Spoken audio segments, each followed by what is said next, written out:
All right, Mike Rowe, our friend, joins us right now. Sir, great to have you. You know my background. I spent nearly 20 years of my life, restaurants, construction.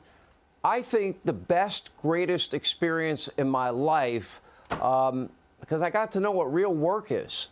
And that's what I love about Dirty Jobs and, Deadliest Catch. I love those shows. I love those guys. And they are the people that make this country great, Mike Rowe. Well, you're not alone, Sean. Those shows worked, I think, on some level because they reminded a lot of men and women of a time in their life when the world made sense, when you got up early and you stayed late and you paid your dues and you could see the progress you were making and you could work with your hands and your mind at the same time. And there were no stigmas and stereotypes and nobody had their thumb on the scale. Those shows did way more than I'll ever be able to do to start a conversation around the definition of what a good job means. But today, you and I have had this conversation offline before. There's never been a more important time to have that job, especially when you look at the disparity between the crushing debt that comes with so many four-year degrees and the opportunities that accompany so many vocational pursuits. And there was a certain sense of pride. I kind of had an eye for finishing work, be it when I was a painter, when I hung wallpaper, when I laid tile, and I did remodeling work, or I built a deck, whatever it happened to be. At the end of that day, I get to all of a sudden lift my head up and look around and say, there was a certain amount of gratification, pride, if you will, not in a bad way, that, wow, we got accomplished a lot today. I felt that. People ask me, people ask me all the time, like, what did you learn from 350 dirty jobs over 20 years? And the honest answer is you learned that you like your job currently. Book. That's what you learned. Well, you know what? This desk looks the same at like 6 in the afternoon as it does at 6 in the morning. You don't have a lot of visual cues in your life to know when you're done. But when you're on a crab boat, when you're building a bridge, when you're in a ditch, right? You always know how you're doing. When you're building something, you're awash in constant feedback, and it's easy to forget, what those benefits are. We've got 2,000 people have gone through our program, and I circle back now, and I talk to a lot of them, and their stories, Sean, I'm telling you, I should introduce you to a few of them. Welders, 4 or 5 years in the trade, women making $160,000 a year, crushing. That's awesome. These Love stories, they just need to be shared. They just need to be told. That's what we're up to. When I'm watching either Dirty Jobs or, my favorite show is Deadliest Catch. I do. And I haven't got my poster yet. I'm just saying, I made a deal. Oh, well, why is it there and not? Why shouldn't I be holding that up? For the same reason your very generous check isn't here either. I was just waiting. The money's been sent. I've had it confirmed twice. What did you spend it on? A night on vacation or what? I'll double check for a third time. I spent it on crabs. All right, and by the way, it's my pleasure. This is a great charity, your work scholarships. I love it, and I hope people will help you. But for example, if I'm watching Deadliest Catch, and I watch these guys in the Bering Sea, and they're dropping their crab pots down, when they finally get there and they're pulling them back up and there's nothing there, I'm like, I'm living emotionally with them.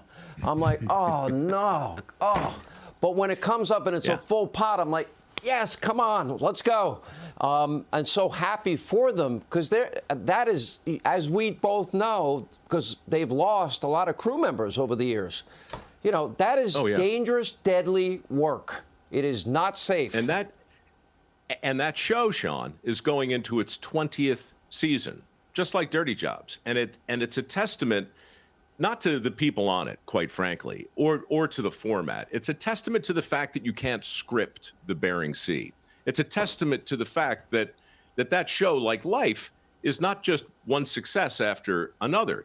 We see the failures. We see the struggles. We see the character emerge. We get to know these people. We become tied to them. So look, there are a lot of different ways to tell a story. You do a great job in your format. I do what I can over there with Discovery. With the foundation, that's yet another way to do it. real stories about real people mastering a skill that's in demand, and then living a prosperous life as a result. It's true. We're going to give away another $1 million next month over at microworks.org. Anybody watching who wants to learn a skill that's in demand, apply. The money is burning a hole in my pocket in much the same way that this poster is just waiting to make its way to your den or your study. Or, if you really didn't get it, tell wherever my it is staff, you're going to hang it. But it's my pleasure to support your charity, and I will make sure personally, if I have to deliver it myself, because I really support this work. But it really was life-changing for me, and I know that you're changing lives. And, a lot of these skills and trades, as you rightly point out, they're paying, their career jobs, $100,000 plus annual jobs with benefits. And, Sure. people are doing great. They can get a truck and a home and have a future for their kids and grandkids. A lot of them are making real money. And I hope people take advantage of it. Where can they find out how to sign up? Microworks.org. You can apply for a work ethic scholarship today. You can donate if you feel like it. There's no pressure. There's so many great causes out there. And Sean, can I have 10 seconds just to say one real quick thing about that last segment? Yeah. I know that made a lot of people angry. It made me angry watching it. My heart breaks for those parents. And I just interviewed a guy, Lieutenant Colonel, a guy named Scott Mann, who wrote a terrific book called Operation Pineapple Express. And it tells the story of how they got 500 friendly Afghans who supported us while we were over there. The story of how they got them out of that mess at Abbey Gate, how they literally saved their lives. This story is big and it's important. And I know it's not what we're supposed to talk about, but that was a heck of a segment, familiar with their work. It makes an impression. Anyway, love to see you, Mike Rowe. Appreciate it. And, likewise. The poster's on its way. Stay on it, Sean. I appreciate it, too. You bet. Thank you. Hey, Sean Hannity here. Hey, click here to subscribe to Fox News YouTube page and catch our hottest interviews and most compelling analysis. You will not get it anywhere else.